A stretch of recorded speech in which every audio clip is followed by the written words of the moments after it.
സ്വർണ്ണപ്പാളി വിഷയത്തിൽ വഴിത്തിരിവ് 2019 സ്വർണ്ണപ്പാളി ബംഗളൂരുവിലേക്ക് കൊണ്ടുപോയി എന്ന് വിജിലൻസ് കണ്ടെത്തൽ.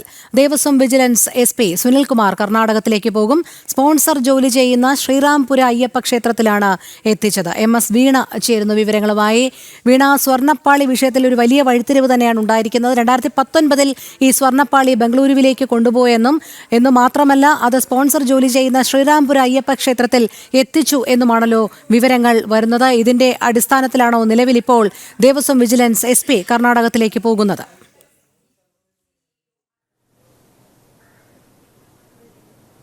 തീർച്ചയായും രോഹിണി, ഈ സ്വർണ്ണപ്പാളി വിഷയവുമായി ബന്ധപ്പെട്ട വലിയൊരു വഴിത്തിരിവിലാണ് ഇപ്പോൾ കാര്യങ്ങൾ ചെന്നെത്തിയിരിക്കുന്നത്. 2019 സ്വർണ്ണപ്പാളി ബംഗളൂരുവിലേക്ക് കൊണ്ടുപോയി എന്നുള്ള കണ്ടെത്തലാണ് ഇപ്പോൾ വിജിലൻസ് നടത്തിയിരിക്കുന്നത്. ഈ ഉണ്ണികൃഷ്ണൻ പോറ്റി ആ ക്ഷേത്രത്തിലെ, അതായത് ബംഗളൂരുവിലെ തന്നെ ഈ ക്ഷേത്രത്തിലെ ശ്രീരാമപുരം ഈ ഒരു അയ്യപ്പ ക്ഷേത്രത്തിലെ പോറ്റിയായിരുന്ന കാലമായിരുന്നു അത്. ആ സമയത്താണ് ഇദ്ദേഹം ഈ സ്വർണ്ണപ്പാളികൾ അവിടെ എത്തിക്കുന്നത്. ഇത് എത്തിച്ചപ്പോൾ ഈ ക്ഷേത്ര ട്രസ്റ്റികൾക്ക് നൽകിയതുമായി ബന്ധപ്പെട്ട് നൽകിയ വിവരം ക്ഷേത്രം ഇതുമായി ബന്ധപ്പെട്ട വാതിലാണെന്നാണ് നൽകിയ വിശദീകരണം.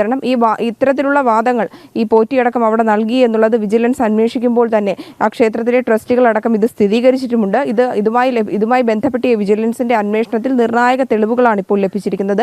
ഇനി കർണാടകം കേന്ദ്രീകരിച്ചായിരിക്കും അന്വേഷണം നടത്തുക. എത്തരത്തിലാണ് ഇത് അവിടെ എത്തിയത്, എന്തൊക്കെ അവിടെ സ്വർണ്ണപ്പാളി എത്തിച്ചതിന് ശേഷം എന്തൊക്കെ കാര്യങ്ങളാണ് നടന്നത്, അതുമായി ബന്ധപ്പെട്ട മറ്റ് നടപടിക്രമങ്ങളും ഉണ്ടാകുമെന്നാണ് നമുക്ക് മനസ്സിലാക്കാൻ സാധിക്കുന്നത്. 2019 ജൂലൈ മാസം അവസാനമാണ് ഇത് അവിടെ എത്തിച്ചത്. തുടർന്ന് ഓഗസ്റ്റ് മാസം അവിടെ നിന്ന് തിരിച്ചു കൊണ്ടുപോയുമെന്നാണ് വിജിലൻസിന് ഇപ്പോൾ ലഭിക്കുന്ന വിവരം. ദേവസ്വം വിജിലൻസ് SP സുനിൽകുമാർ കർണാടകയിലേക്ക് പോകും. ഇതുമായി ബന്ധപ്പെട്ട് വിശദമായ അന്വേഷണം തന്നെ എടുത്തും എന്ത് അടിസ്ഥാനത്തിലാണ് കർണാടകയിലേക്ക് ഈ സ്വർണ്ണപ്പാളി എത്തിച്ചത്, അവിടെ ഏത് തരത്തിലുള്ള കാര്യങ്ങളാണ് അവിടെ നടന്നത്, ഒപ്പം തന്നെ ഈ ഉണ്ണികൃഷ്ണൻ പോറ്റിയുടെ പങ്ക്, ഇതുമായി ബന്ധപ്പെട്ട് എന്തൊക്കെ കാര്യങ്ങൾ അവിടെ നടന്നു, ഇതുമായി ബന്ധപ്പെട്ട് ട്രസ്റ്റികൾക്ക്, അതായത് ക്ഷേത്രത്തിലെ ട്രസ്റ്റികൾക്ക് എന്തൊക്കെ വിവരങ്ങളാണ് അറിയാവുന്നത്, ഇതൊക്കെ വിശദമായി ചോദിക്കുകയും അന്വേഷിച്ചറിയുകയും ചെയ്യും.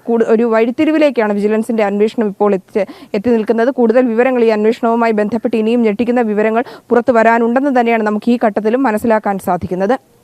ശരി, MS വീണയാണ് വിവരങ്ങൾ നൽകിയത്.